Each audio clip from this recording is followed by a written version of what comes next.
Chapter 93. Newbie of the Homicide Department 1. The shape of this beast bone was like a hook. It was the size of a pawn, and was completely red in color. It shone with a strange light. Upon closer inspection, one could see some natural patterns on the surface. These patterns seemed to contain some Tao accumulations and could absorb the spirit energy from all directions on their own. They then transformed into wisps of wine that surrounded Zhang San's palm. The immortal fish bone of the flying winged fish. With the help of the array formation, this thing can boost the speed of the magic boat quite well. Zhang San, why are you so generous today?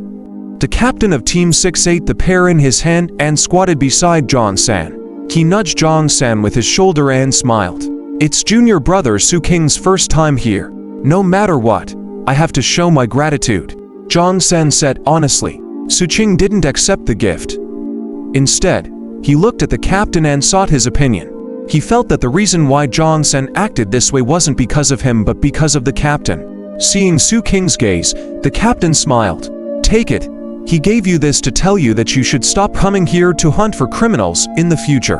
When Xu Qing heard this, he glanced at Zhang San, who smiled honestly. Xu Qing nodded. He took the fishbone and examined it curiously before putting it into his pocket. After thinking about it, he imitated his captain and squatted at the side, but he maintained a certain distance. Seeing Xu Qing like this, Zhang San's smile became even more sincere. Zhang San, have there been any abnormalities here recently? The captain finished the pear in his hand and took out another peach to eat. Xu Qing immediately paid attention and looked at Zhang San. Zhang San took out a pipe and placed it in his mouth to smoke. After that, he tapped it on the ground. After the ash fell, it transformed into a picture of a human face and a line of words on the ground. There are many new faces at the South Pier recently. The captain of Team 6 fell into deep thought. He then patted Zhang San's shoulder and smiled at Xu Qing. Junior brother, you can go back first. You're off duty today. Remember not to be late tomorrow. When Xu Qing heard this, he knew that these two people had something to say. Hence, he nodded and cupped his fists toward the captain and Zhang San before turning to leave. At that moment, it was the setting sun. The orange sunlight scattered on his body, illuminating the dazzling colors of his gray Taoist robe. As he left, the two people squatting behind him raised their heads and stared at him. The captain smiled and spoke after Xu Qing had walked far away. How is this, Newbie? It's rare for you to be so generous today. Newbie, where did you find such a fellow? When this kid saw me, his first reaction was to look at my neck. How can I not be magnanimous in facing such a person? When the captain heard this, he laughed out loud. You're still laughing? What kind of habit would develop the instinct to look at someone's neck? Zhang San smiled bitterly and touched his neck. He still felt a little uncomfortable and took a deep puff of his pipe. Of course, is someone who's used to cutting throats. The captain of Team 6 smiled happily. After he finished the peach in his hand, he took out another peach and took a big bite. This kid is beautiful, but his murderous aura is too strong. Although he tried his best to hide it, I can still sense it, especially his eyes. Zhang San's expression was somewhat solemn. Have you noticed, that's a pair of eyes with a vengeful personality? It seems that to him, there's nothing he can't kill as long as it conforms to his principles. It's fine if you use such a person well, but if you don't, be careful of backlash.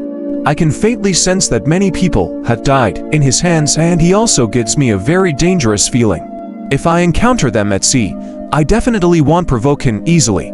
I don't want to die. Zhang San looked at the captain of Team 6 seriously. An interesting little junior brother. The captain of Team 6 smiled as he looked in the direction Xu Qing had gone. It seemed that the more Zhang San said this, the happier he was.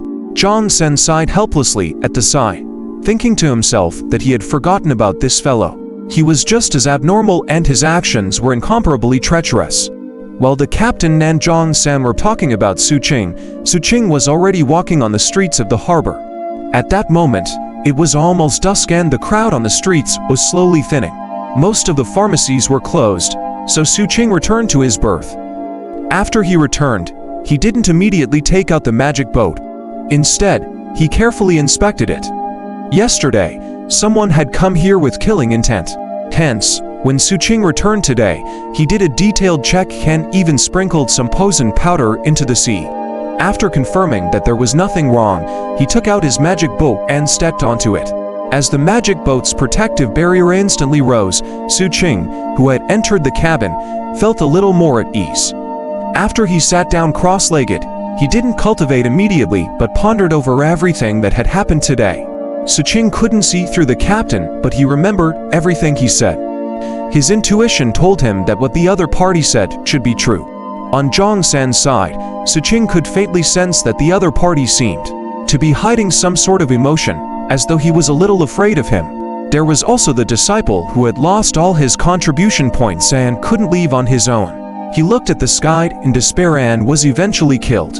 What he saw today made Xu Qing realize that the majority of the disciples who could survive in the savage environment of the Seven Blood Eyes main city weren't simple.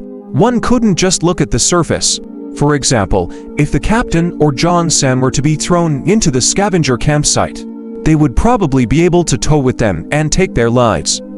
In Xu Qing's eyes, the entire Seven Blood Eyes was like another forbidden zone. Hence, he needed to work harder in his cultivation. This was especially so when he thought of the young man in the light purple Taoist robe he had seen earlier in the day.